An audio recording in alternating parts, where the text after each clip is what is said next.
করে সে বাড়ি নাই, রাজার কাছে গেল আর বাড়ি বানানো চাইল। রাজা বলল কি সত্য? বলল টুনটুনি পাখি আর 5 দিন উঠলো, 5 দিন উঠে এই বললো উঠে বাড়িটা ক্লিন করলো রাজা বাড়ি।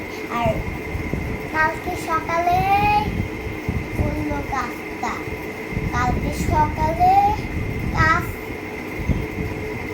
করলো রাজা। তখন টুনটুনি বাড়ির মধ্যে যে দাঁত ব্রাশ করে পটি করে ঘুমাই গেল। আমার গল্প শেষ। শেষ? হ্যাঁ। এতটুকুই গল্প?